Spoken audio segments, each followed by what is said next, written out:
శ్రీకృష్ణ పరబ్రహ్మణే నమః. శ్రీమద్ భగవద్గీతలో మనం ఈరోజు 12వ అధ్యాయమైన భక్తి యోగంలో 10-11 శ్లోకాల్లోని విశేషాంశాలు తెలుసుకుందాం.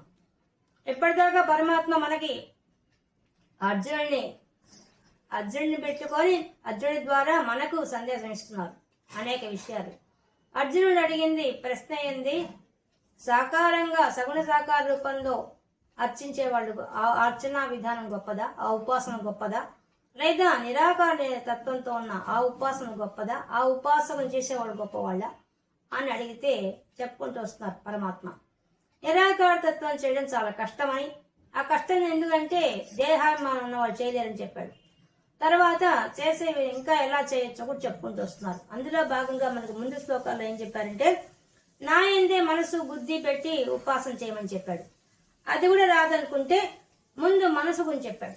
కనీసం మనసునన్నా సమర్పించమని చెప్పాడు. అంటే మొత్తం రెండు కలిపి కష్టం అనుకున్నాడు, ఉత్త మనసునన్నా పెట్టమని చెప్పాడు. రాదు, అది కూడా రాదు అంటే అభ్యాసం చేయమని చెప్పేశాడు. ఇప్పుడు అభ్యాసంతో కూడా కష్టం అనుకుంటే నువ్వు చేసే పనులు నాకు అర్పించమని 10వ శ్లోకంలో చెప్తున్నాడు. అది కూడా కష్టం అంటే 11వ శ్లోకంలో ఆ చేసే కర్మ ఫల త్యాగం చేయమని చెప్పి చెప్తున్నాడు. ఇది ఈ 2 శ్లోకాలు చెప్పే సారాంశం. ఇక్కడ మనకి పరమాత్మ చెప్పుకుంటూ వస్తున్నారుగా. ఇప్పటిదాకా చెప్పిన సంభాషణ అంతా మనం గమనించినప్పుడు మనకు ఒక విషయం అర్థమవుతుంది. ఏమర్థమవుతుంది? అసలు టాప్ మోస్ట్ గా ఉండే విషయం ఏంటంటే నిరాకార తత్వమే. ఆకారము లేకుండా ఉండే స్వరూపాన్నే, అసలు స్వరూపం అనేది లేకుండా ఉండే తత్వాన్ని పట్టుకోవాలనే విషయమే అసలు సారాంశం. దానికి కావాల్సిన జ్ఞానం ఉన్నప్పుడే సాధ్యం అవుతుంది. ఆ జ్ఞానం గురువుల ద్వారా వస్తుంది, శాస్త్రం ద్వారా వస్తుంది. ఇది అసలు విషయం. కానీ మనకి ఎలా తీసుకెళ్తున్నాడు పరమాత్మ? చెప్పే విధానం ఎలా ఉంది? నిరాకార తత్వం చూపించాడు. నిరాకార తత్వం కష్టమని ఆయన చెప్తున్నాడు. దాని తర్వాత ఉండే మెట్లు చెప్పుకుంటూ వస్తున్నారు. ఏ మెట్టు ఎక్కితే ఏ విధంగా పొందవచ్చు భగవంతుణ్ణి అనే విషయాన్ని, అసలు మోక్షం పొందవచ్చు అనే విషయం చెప్తున్నాడు. బాగా చక్కగా చెప్తున్నాడు.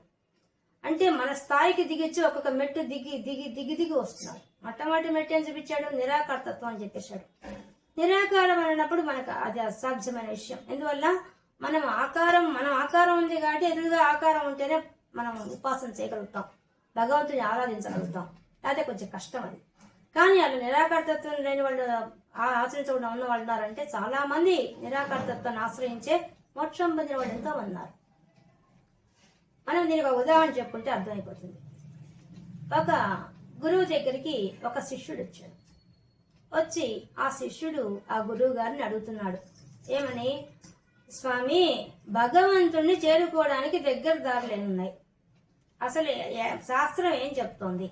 శాస్త్రం ప్రకారంగా ఏం చేయాలి? ఎలా వెళ్తే పరమాత్మ దగ్గర మనం మోక్షం పొందవచ్చో వివరించవలసింది అని అడిగాడు.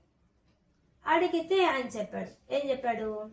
నాయన, మొదట సత్కర్మలు చేస్తూ పోవాలి, సత్కర్మలే చెయ్యాలి. అది చేస్తూ ఉండగా సత్కర్మలు చేసేటప్పుడు ఏమవుతుంది అంటే, సత్కర్మలు చేస్తున్నామంటే మనం ఏదో కోరికతో చేస్తూ ఉంటాం. అది సహజం. మనిషి అయిపోతున్న తర్వాత మనకు అన్ని కోరికలు ఉంటాయి కాబట్టి మనం మంచి పనులు చేస్తున్నా కూడా దాని వెనక ఏదో ఒక, ఏమీ లేకపోయినా నేను చేస్తున్నా అనే భావన ఉంటుంది, అదన్నా ఉంటుంది. కాబట్టి అది కూడా లేకుండా చేస్తే దాన్ని నిష్కామ కర్మ అంటారు. అది రెండోది. మొదటి మెట్టేమో సకామ కర్మ, అంటే మంచి కర్మలు చేసుకుంటూ పోవడం. నెక్స్ట్ దాంట్లో కూడా మా వల్ల కాదు అంటే అప్పుడు ఆ శిష్యుడు అడిగాడు. సకామ కర్మలు అన్నారు, బాగుంది నేను చెప్పేది, మంచి పనులే చేయమంటున్నారు, చేస్తాం.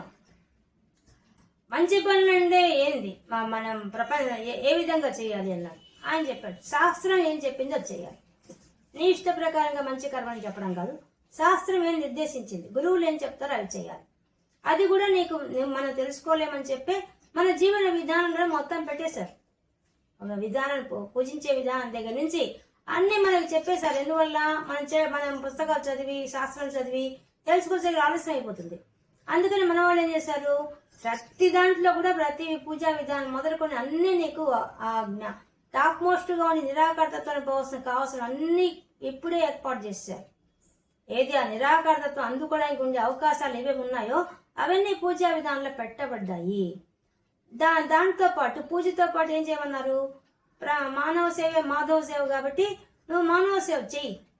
అది కూడా సకామంగా చెయ్యి, కోరికలతో చెయ్యి ఫస్ట్. కానీ తర్వాత తెలుసుకోవాలి, కొద్ది కాలం తర్వాత తెలుసుకోవాలి. చేస్తూ చేస్తూ చేస్తూ నిష్కామానికి వెళ్ళిపోవాలి. కోరికలు లేకుండా చేయాలి. నువ్వు దానం చేస్తున్నా, ధర్మం చేస్తున్నా, నువ్వు పూజలు చేస్తున్నా, కోరిక లేకుండా చేయించే స్థితికి ఎదగాలి. అది రెండవ మెట్టు. అప్పుడు ఆ శిష్యుడు అడిగాడు, అవి కూడా కష్టం కదా స్వామి, అంత తొందరగా మేము కోరికలు లేకుండా ఎలా చేస్తాం? మానవులుగా పుట్టాం కదా, మాకు అవంత కష్టం కదా, ఎలా చేస్తాం? సకామం చేయడం చాలా కష్టం, మళ్ళీ నిష్కామంగా అంటున్నావు, అది ఇంకెంత కష్టం మాకు? కష్టం నాయన, కష్టం కాబట్టి అభ్యాసం అని చెప్పాడు పరమాత్మ. ఏం చెప్పాడు? నిన్ను అభ్యాసం చెయ్యి. ఇప్పుడు ఒక సంగీతం నేర్చుకోవాలంటే ఏం చేస్తావు? ఒక గురువు దగ్గర పోయి ప్రాక్టీస్ చేస్తావా లేదా? లేదు, ఒక ఉద్యోగం సంపాదించాలంటే ఏం చేస్తావు? ఎల్కేజీ నుంచి నువ్వు ఏ డిగ్రీ చదువుతావు, అన్ని డిగ్రీలు చదువుతున్నావు లేదా, సాధన చేస్తున్నావు లేదా? ఏది లౌకికంగా ఉండి వీటి కోసమే ఇంత శ్రమపడి సాధన చేస్తున్నప్పుడు పరమాత్మను అందుకోవాలన్నప్పుడు నువ్వు సాధన చేయడానికి కష్టమా? ఇంత కష్టంగా డెలికేటెడ్గా ఉండి వీటినే నువ్వు సాధిస్తున్నావు. ఏది సంగీతమా, నాట్యమా, చిత్రలేఖనమా, లేదా సినిమా ఫీల్డా, కళారంగమా, ఏ రంగమైనా సరే నువ్వు ఏ రంగంలో అభ్యాసం చేస్తుంది కదా, సాధ్యమే. లౌకికంగా ఉండే ఏ విద్య నువ్వు నేర్చుకుంటే అభ్యాసం ప్రాక్టీస్ చేస్తుంది, ప్రాక్టీస్ చేయకుండా నీకేం రావు కదా. అలాంటప్పుడు భగవంతుని చేరుకోవడంలో ఒక ప్రాక్టీస్ చేయొద్దు? అది కూడా నాకు కష్టం అంటావా? ఆ పిల్లవాడు అనేసాడు, మాకు ఉదయం లేచి లౌకికంగా ఉండే జీవితంలో పోరాటం చేసి ఆరాటం ఉన్నప్పుడు మేము అది ఎలా చేస్తాం? అది కూడా కష్టమే కదా మాకు, అభ్యాసం చేయడం మాకు కష్టమే కదా అని అడిగాడు. అడిగింది నిజమే, నువ్వు చెప్పింది కరెక్టే, కష్టమే. కష్టంగా ఏం చేస్తావంటే, పోనీ నువ్వు తింటావు కదా, తింటావు, తాగుతావు, తిరుగుతావు, పడుకుంటావు, అవి చేస్తావు కదా, అవి చేస్తాను. పోనీ ఆ పనులు చెయ్యి, చేసేటప్పుడు ఏమనుకుంటావు? ఈ పనులన్నీ ఆ భగవంతుడు దయ వల్ల చేస్తున్నావు అనుకో అన్నాడు. అది మాటి మాటికి మాకు ఎలా గుర్తొస్తుంది? భగవంతుడు ఎందుకు గుర్తొస్తాడు మాకు మాటి మాటికి? నేను తింటున్నా, తాగుతున్నా, మేము వేరే ప్రపంచ విషయాలు ఆలోచించుకుంటే తింటుంటాం, తాగుతున్నా ప్రపంచ విషయాలు ఆలోచించుకుంటే తాగుతుంటాం, పడుకున్న ప్రపంచ విషయాలతోనే ఈ జీవిత పోరాటం పెట్టని ఆలోచిస్తూ అలాగే ఉంటాం. ఆ పనులే కదా మేము చేస్తాం, ప్రపంచం సంబంధించిన ఆలోచనలు, ప్రపంచం సంబంధించినవి చేస్తాం కదా. అలాంటప్పుడు దాన్ని కూడా అది కూడా మేము అప్పుడు భగవంతుడు మాకు గుర్తురాడు. అప్పుడేం చేయాలి? అప్పుడేం చేయాలా? అప్పుడే నువ్వు అసలు పనులు చేస్తున్నావు కదా. చేస్తున్నాను, ఆ పనులు ఇప్పుడు నువ్వు ఏదో ఉద్యోగం సంపాదించావు, నేను చేశాను అని కాకుండా, నా వల్లే ఈ ఉద్యోగం వచ్చింది కాకుండా భగవంతుడు దయ వల్ల వచ్చింది అనుకోవచ్చు కదా. ఆ కర్మ ఫలాన్ని ఆయనకి ఇచ్చేసాయి, ఇంకా చాలా సులభం కదా. అది అన్నిటికన్నా చాలా సులభమైంది కదా. నువ్వు 10th క్లాస్ పాస్ అయ్యావు, ఆ భగవంతుడి దయ వల్ల పాస్ అయ్యాను. ఒక ఇల్లు కట్టుకున్నావు, ఆ భగవంతుడి దయ వల్ల ఇల్లు కట్టుకున్నాను. ఆ భగవంతుడి దయ వల్ల తింటున్నాను, ఆ భగవంతుడి దయ వల్ల తాగుతున్నాను. ఇది అనుకోవడం పెద్ద కష్టమా? ఎదురు చేయలేమా? ఎన్ని డిగ్రీల కోసమో వీటన్నిటి కోసం అభ్యాసం చేసావు కదా, ఈ అభ్యాసం చేయలేవా? ఉదయం లేచి ఇది చెయ్యి. ఇది కష్టం అంటావా? చెప్పు, ఇది కష్టం కాదు కదా. ఇప్పుడు మంచిగా ఒక డ్రెస్ కొనుక్కున్నావు, అక్కడ వేసుకునే ముందు అంత పసుపు పూసి భగవంతుడు పెట్టి, స్వామి నీ దయ వల్ల ఆ వస్త్రం రావడానికి నీ వెనక నీదే ఉంది, ఇది వర్షం ఇవ్వబట్టి, పంటలు పండబట్టి, పత్తి వచ్చి, దాంతో యంత్రాలు సృష్టించి, తెలివితేటలు ఇచ్చి, వాటి ద్వారా మాకు గుడ్డ తయారు చేసి మా చేతి దాకా వచ్చింది. నీ దయ వల్లే వచ్చింది ఒక మాట, నీకే అర్పిస్తున్నావు. పోను అర్పించి కనీసం మా దేవుడు అనవలేదు, నీకు అవంతా గుర్తు రావు, చెప్పడం కష్టం అనుకో, కనీసం నీకే అర్పణం స్వామి, అన్నం తింటున్నావు, ఇది నీకే అర్పణం అని చెప్పి తిను, మంచిగా అవుతున్నావు. కృష్ణార్పణ, రామార్పణ అనుకుంటా, నీకు ఏ దేవుడు అంటే ఇష్టమో ఆ దేవుడికి అర్పణ చేసి తిను, తాగు. అది కష్టమా? అది పెద్ద కష్టం కాదండి, అది కొంచెం సులభంగా ఉంది. అది సులభంగా ఉంటుంది. అదే కర్మఫల త్యాగం అంటే. ఇది ఈజీ కదా. జపో జల్ప శిల్పం సకలమపి ముద్రా విరచన గతి ప్రాదక్షిణ్య క్రమణం ఆసనాద్యాహుతి విధి. ప్రణామం చేస్తున్నావు, వదిన నిద్రలేసి నడుస్తున్నావు. నేను నడవడానికి ఒక భూమి సృష్టించిన వాడు భగవంతుడే కదా అనే స్పృహతో, కనీసం ఆ స్పృహతో ఉంటే సకామ కర్మే అవుతుంది. ఆ సకామ కర్మ కొంతకాలం నిష్కామంగా మారుతుంది. ఆ నిష్కామ కర్మే ఇంకొంతకాలకి కర్మఫల త్యాగానికి వస్తుంది. ఆ కర్మఫల త్యాగమే సంఘం లేకుండా చేస్తుంది. సంఘం లేకుండా చేసింది ఈశ్వరార్పణ బుద్ధితో చేస్తాం. ఈశ్వరార్పణ బుద్ధి చేస్తే ఆ విశ్వమంతా ఉన్నవాడు విశ్వేశ్వరుడు అనే విషయం స్పృహలోకి వస్తుంది. అది ఎప్పుడైతే వస్తుందో నిరాకార, దానికంటే మించిన వాడు పరమాత్మ. ఈ విశ్వంలో ఉండే ప్రతిదాని వెనక ఆయన ఉన్నాడు. దానికన్నా అతీతంగా ఉన్న నిరాకార తత్వమే భగవంతుడనే జ్ఞానం నీకు వస్తుంది.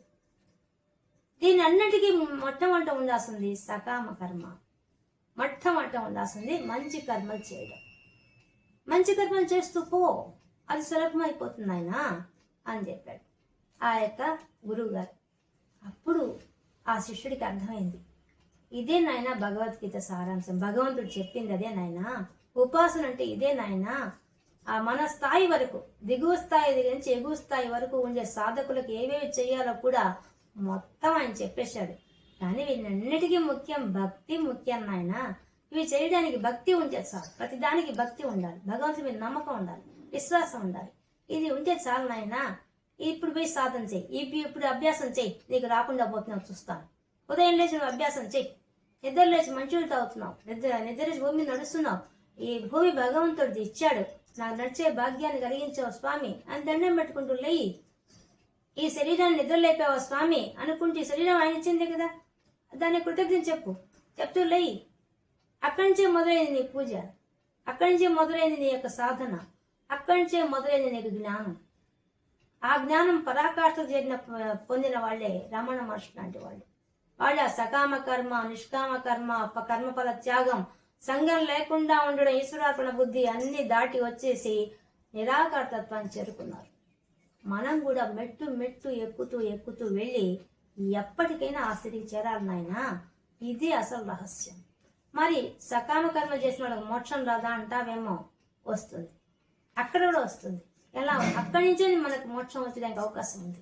కానీ అక్కడి నుంచి నువ్వు కూడా దానికి అనన్యమైన భక్తి ఒక్కటే కారణం. అనన్యమైన భక్తి ఉందా, నువ్వు ఏది చేస్తుందో అనన్యమైన భక్తి మనసులో భగవంతుని స్థాపించుకుంటే అప్పుడు నీకు అన్ని సులభమైపోతాయి. ఏది నిరాకారతత్వం దాకా ఎదగలుగుతావు నీ భక్తితో.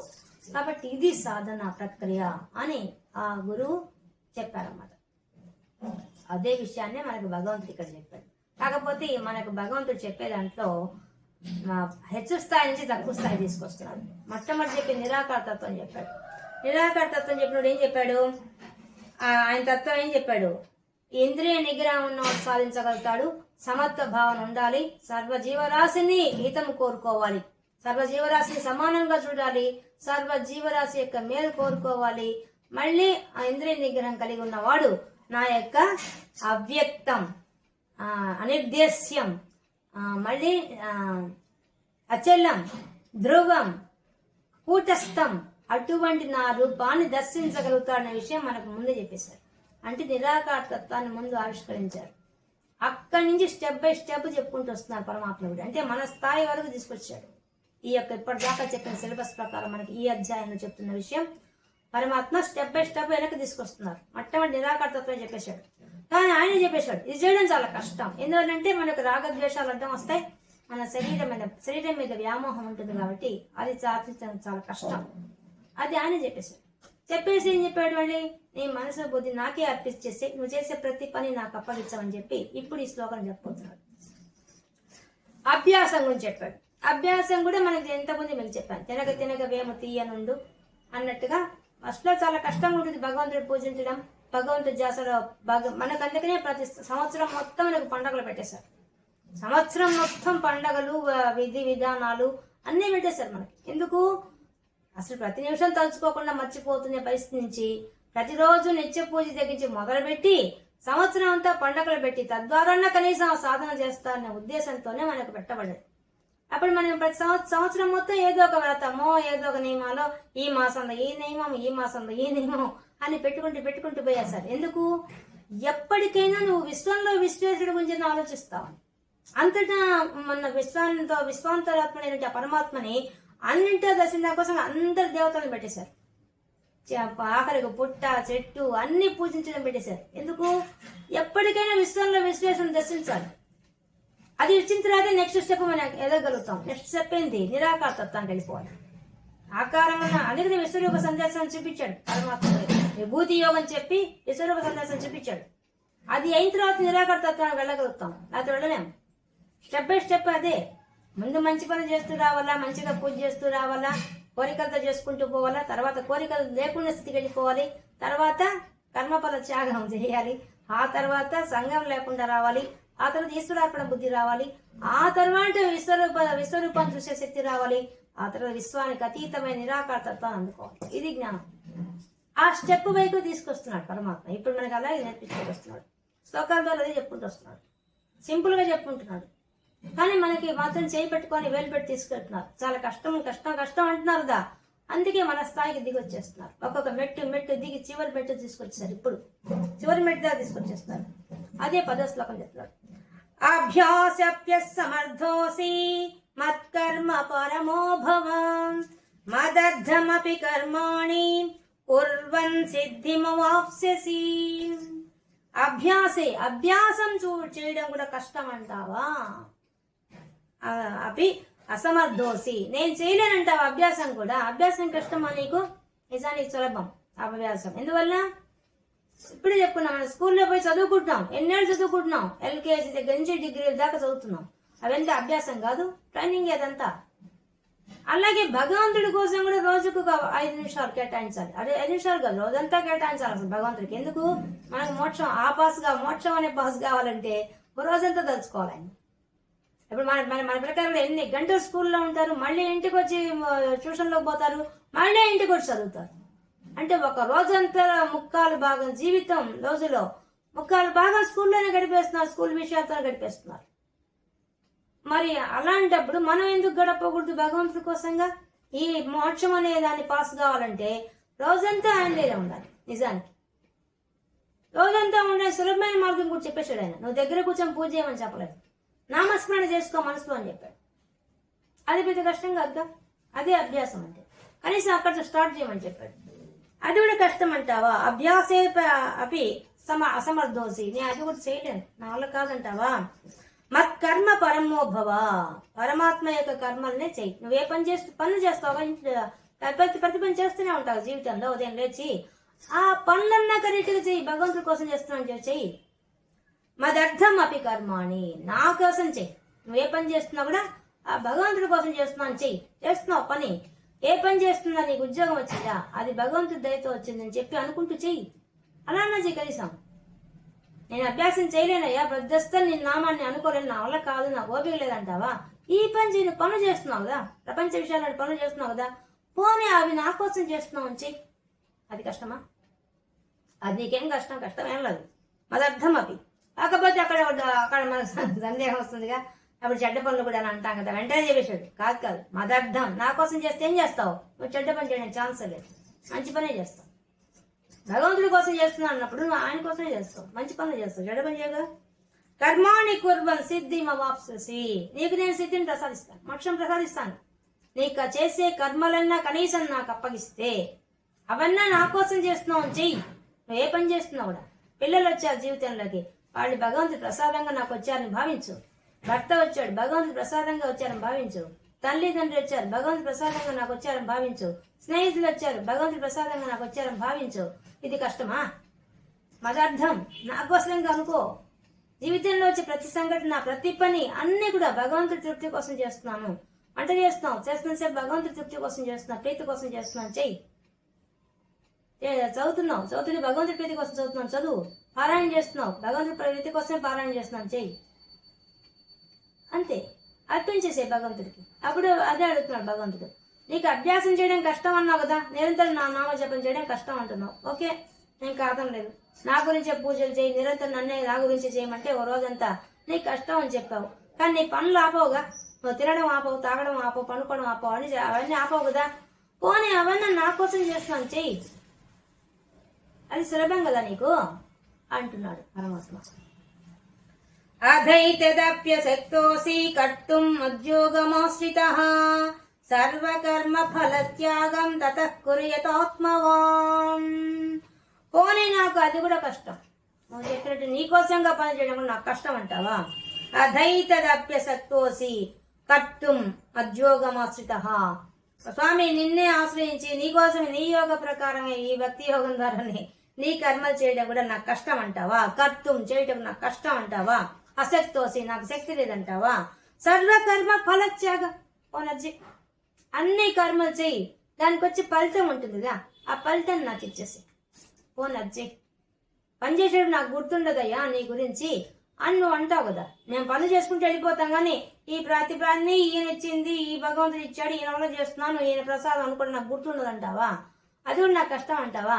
సరే పోనీ ఇది చెయ్యి, ఈ ఫలితం నాకు ఇచ్చే. నువ్వు 10th క్లాస్ పాస్ అయ్యావు, ఆ భగవంతుడి దయ వల్ల పాస్ అయ్యాను.